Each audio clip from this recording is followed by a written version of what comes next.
बिस्मिल्लाहिर्रहमानिर्रहीम। अस्सलामुअलैकुम।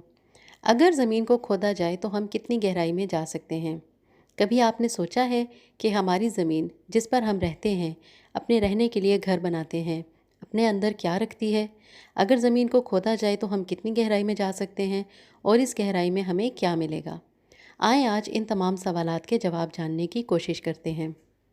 ज़मीन की अब तक की मालूम गहराई रूस के जज़ीरा नुमा हिस्सा में मौजूद है, जहां एक 7.5 मील गहरा गड्ढा मौजूद है। ये गड्ढा समंदर की अब तक की मालूम गहराई से भी कहीं ज़्यादा है। ज़मीन की गहराई को जांचने के लिए इस गड्ढे की खुदाई 1970 में की गई थी। इस खुदाई से अब तक 3 अहम दरियाफ्तें की जा चुकी हैं और आइए देखते हैं कि वो सब क्या हैं। एक पूरी तह गायब हो गई। ज़मीन के अंदर मौजूद पथरीली तह में बसाल्ट नामी तह मौजूद ही नहीं। साइंसदानों का ख्याल था कि ज़मीन की तह में बुलंद दर्जा हरारत के बाइस सख्त मादे माया हालत में मौजूद हैं और उन्हीं में से एक तह बसाल्ट की है। ताहम इस खुदाई में माहिरीन को बसाल्ट नहीं मिला। ये तो नहीं कहा जा सकता कि इस तह का कोई वजूद ही नहीं। मुमकिन है ये तह मज़ीद गहराई में वाक़या हो, जहाँ अभी तक इंसान ना पहुँच सका हो। गहराई में पानी अमूमन ज़मीन के अंदर ऊपर ही होता है और थोड़ी सी खुदाई के बाद निकल आता है, जिसका सबूत जा बजा खुदे कुएँ और दही इलाकों में नस्ब हैंड पंप्स हैं, जो ज़मीन से पानी निकाल कर ज़मीन के ऊपर आबाद अफराद की ज़रूरियात को पूरा करते हैं। ताहम साइंसदानों ने इस गहराई से बहुत दूर 4.3 मील नीचे भी पानी दरियाफ्त किया। इस कदर गहराई में पानी की मौजूदगी किसी के वहमो गुमान में भी ना थी।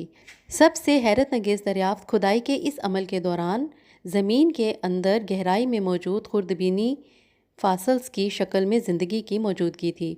ये फासिल्स जिन पत्थरों में दरियाफ्त किए गए, उन पत्थरों की उम्र 2 अरब साल थी। इन फासिल्स में खुर्दबीनी जानदारों के 35 अनवाह दरियाफ्त की जा चुकी हैं। खुदाई क्यों रोकी गई? इंसानी अक्ल को दंग कर देने वाले इंकशाफात पर मबनी इस खुदाई को 1994 में कई वजूहात के बाइस रोक दिया गया। पहली वजह तो ज़मीन की तह का नाकाबिले बर्दाश्त दर्जा हरारत था, जो 180 सेंटीग्रेड पर था। इसके अलावा जैसे जैसे खुदाई होती वैसे वैसे ज़मीन के अंदर पत्थरों की कसाफत या मजबूती में इजाफा होता गया।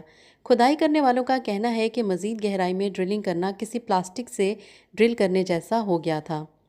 एक और वजह अवाम में अजीबो-गरीब ख़यालात का फैल जाना भी था। खुदाई के दौरान जब पानी की मौजूदगी सामने आई तो लोगों ने इसे हज़रत नूह अलैहिस्सलाम के दौर में आने वाले अजीम सैलाब से जोड़ना शुरू कर दिया, जिसके बाद ज़मीन पर दोबारा ज़िंदगी का आगाज़ हुआ था।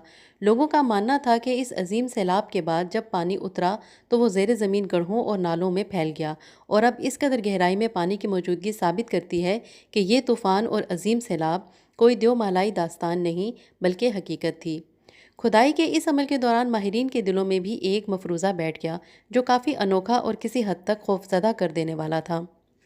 माहिरीन के मुताबिक जहाँ तक वो खुदाई कर चुके थे, इस हद से आगे मज़ीद खुदाई करना जहन्नुम की तरफ जा निकलने के मुतरादिफ था, जो इनके ख्याल में ज़मीन की गहराई में मौजूद थी।